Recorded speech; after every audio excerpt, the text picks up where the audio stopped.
Okay, speech number 3. Everybody say hello. Hello. Hello. Okay. You all have probably heard about the animal trick shows at the famous marine parks known as SeaWorld, but do you know anything about the living conditions of these animals, such as the orca? After they were exploited in a documentary released in 2013 about the maltreatment that they do towards their animals, they did make some changes in their systems and how they run things, but these are actually considered somewhat insignificant by critics because SeaWorld still operates in a similar manner, and they still have orcas in captivity, and they still do trick shows with orcas. I went to SeaWorld when I was 10 years old, and I enjoyed getting to watch the orcas do tricks, but at the time I did not have any knowledge about how much the creatures were actually suffering. And I assume this is the case for any of you who have ever seen videos or seen a orca show. But by the end of my speech, you will have a deeper understanding of how humans are harming orcas by intervening with their natural way of life. And this process starts when they are captured from their home in the ocean. After they are captured, they are kept in captivity, and they suffer psychologically and physically there due to inadequate environments, lack or deprivation of natural orca behaviors, and the after effects of their increased aggression from being so stressed. So first, I will go into detail about what an average environment is like for these orcas in captivity. There are many ways that they're harmed and stressed out by their environment, but I will talk about 2 of those aspects today. So first, their tanks are too small, which means that they don't have enough space to engage in natural behaviors such as diving or swimming long distances. And the article called The Summary of Effects of Captivity on Orcas, that was written by the PETA organization. PETA stands for People for the Ethical Treatment of Animals. They found that the largest tank at SeaWorld holds only approximately 0.001% of the minimum volume of water that an orca traverses daily in nature. So, normal, like orcas in the wild. So in reality, this means that these captive orcas are spending a majority of their days sitting still when they're not training or doing those things. So they actually spend hours at a time laying on the bottom of their tanks or surface resting on the top. And this is not consistent with the behavior of a normal orca who usually swims throughout their day, and they just take periodic breaks a few minutes at a time in the wild. So now that I've provided some information about their environment, I will next talk about how this environment in turn changes their behavior. So because of these conditions in captivity, they are actually deprived of some natural and normal things that orcas would do in the wild. So instead of having freedom, much of their lives are compromised by preparing for these shows and obviously doing the shows, which is just for the entertainment of humans. And the PETA organization found in the same article that repeated scheduled performances and related training completely compromises their autonomy. So a little bit about orcas, they're actually very intelligent. Their brains are wired similarly to a human, so they can feel empathy for others. They are very self-aware of what they are, the conditions that they're in, what they're going through. So what this means for them is that they become very frustrated and bored when they are forced to do the same easy tricks repetitively, the same routines day in and day out, multiple times back to back per day. On top of this rigorous schedule for training, they are also socially deprived and lacking this essential part of their life.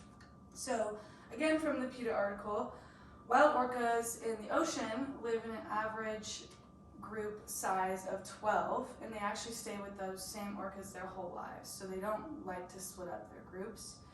And they will go off, for small periods of time, but then they'll always come back. And so these animals are made to live in these pods, and so they are most satisfied and function best when they are kept with the same orcas their whole lives. But marine parks are known to transfer individual orcas to different areas often, whether that be for breeding or another reason. But they're even placed in incompatible or in tanks with orcas that they're not compatible with, and that completely takes away their nurturing social family that they should be able to have access to.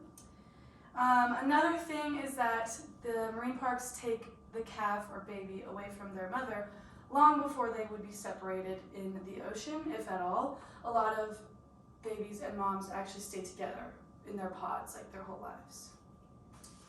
So lastly, I will move into how these deprivations affect their overall treatment of themselves and others. So more specifically, I will discuss how these normally non-aggressive mammals turn and show aggression when in captivity.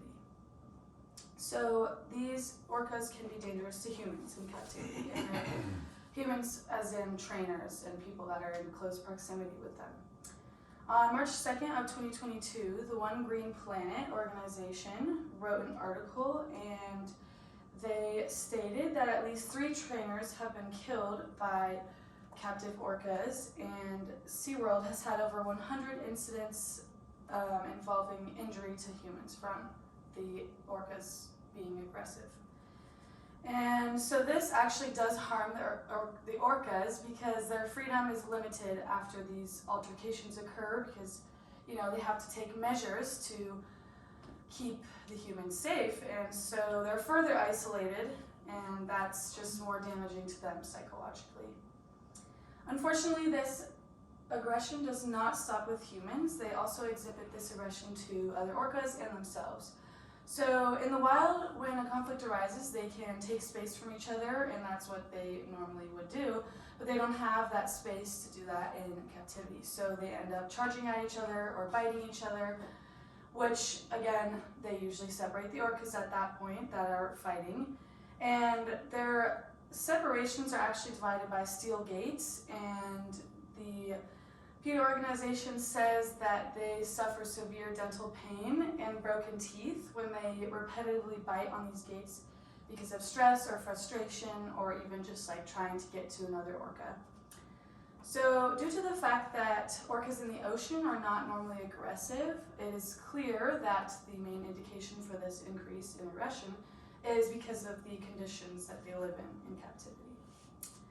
So in conclusion, today I explained 3 ways that contribute to the overall harm to an orca when captive, which include inadequate living environments, denying them freedom to behave in normal ways, and the repercussions of them becoming aggressive. So furthermore, holding orcas captive leads to negative effects in their psychological and physical health, and you now have more knowledge about humans' choice to capture orcas from the oceans and how that negatively impacts their natural kind of rhythm and aspects of their life that they need. So although animal conservationists are still fighting for justice for these animals and obviously for other marine related things, the Whale and Dolphin Conservation of USA documented on March 29th of 2024 that there are at least 55 orcas still held in captivity. So the more people that gain knowledge about the suffering that these animals endure, the less likely that they are to be kept getting held captive or even taken from the wild, more likely. And the better chance also that the ones in captivity have at being sent to these rehabilitation centers. There's not a lot of them, but they do have them, and that helps them to learn how to survive in the wild again, so that they could maybe possibly even be sent to the wild and free once again, even though that is a long process for them.